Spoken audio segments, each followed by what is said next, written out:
So now that we've finished a blog post, we want to send this out as an email. And then we're going to send it to social media. But for now, we're going to send this as an email post. Sometimes we call that an email blast because it hits so many different people. So this is how we're going to do it. Right off the bat, we're in the blog right here. And what I advise is actually you open up your marketing area in a different tab. So leave this tab open because we're going to need it. So if you hold Control on your PC or Command on your Mac and click that button, it'll open it in another tab. Another way to do it is right click and you can hit open a new tab. So now we're still logged in. We're just in another area. What I want to do is I want to go into the marketing area, and then under email campaigns, we're going to just do an email blast. Most of you probably know how to do this, but in case you don't, this is how I do it, and it's pretty effective. First and foremost, we're going to hit email campaign, and we're going to choose a name for this. So this, again, we'll go back to this. How to get good mojo going for your notary appointments was the name of this blast. So I'm going to post it here. And we're going to hit save. This is just going to be one email we're sending. We're going to send to all of our email subscribers and hit save and continue. And we're going to put the internal, there's an internal title and a subject. Those are typically the same thing. I usually make them the same thing, but it gives you the option in case you want to name it something different internally. All right, here's where we're going to type out the email. Now, currently, Kajabi is working on a new email system, so this could be very different in a few months, but for now, this is what we have. So what I do, I keep things pretty easy. I first just go into the text, and I copy all of the text. Just the text, not the code, the text. I hit enter once or twice before I start, and then I put it in there. I'm going to actually copy the entire blog in here in case nobody goes to the actual video, which is totally fine. Sometimes people don't click on the video. Now, again, if you haven't done this already, if you preview your blog, you're going to see a preview of it. And I strongly suggest doing a screenshot of the video. We're going to put a screenshot of our video thumbnail in our email, even though it isn't a video. Now, I've already done that. And so I'm going to go over here and I'm going to select it. So I'm going to click image. I'm going to upload that. And this is going to be, I think it is, let's see here. We can change our screen so that we show icons. And here it is right there. I'm going to open that puppy up.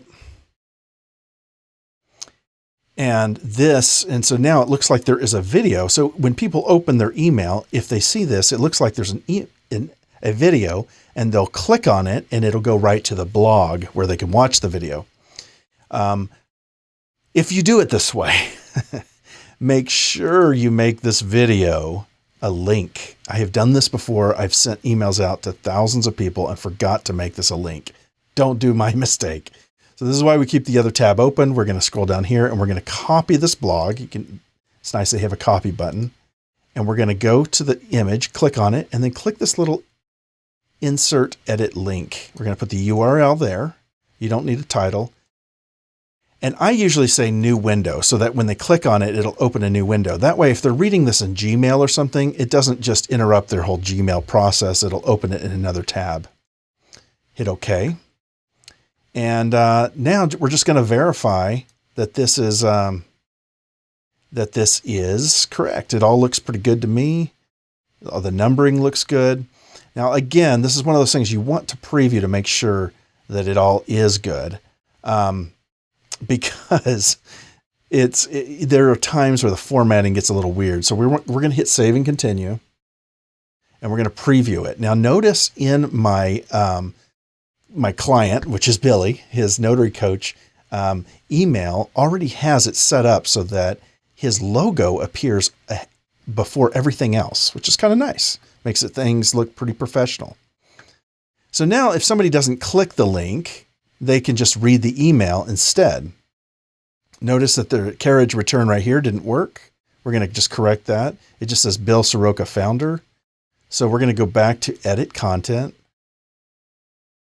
Scroll down to the bottom and put that little, if you hold shift when you hit enter, it won't do a full, see if I don't hit shift, it makes a full space. But if you hold shift when you hit enter, it'll do that, which is kind of nice. So that is all looking really, really good. The other thing is I might put an extra space right there. The other thing you could do in an email, which is really cool, is if you wanted it to, you could have it personalize this email to a person. So I could hit backspace and go in and go first name. So now what it does is when this email lands in someone's inbox, it automatically fills in their name. So if it came to me, it would say, "Hi, Zion, this is Bill Soroka." It makes it seem a little more personal. However, it's also a little gimmicky. Everybody knows how that works, and they know it's not written specifically to them. It's up to you whether you want to use that. There's strategies on both sides of that equation. But this is all looking really good. So we're going to keep it the way we started it with saying, "Hi, everybody." Okay, now we're ready to send this email off. We might want to proofread it one more time just to make sure everything is just perfectly good. And last but not least, there is an address at the bottom of your email.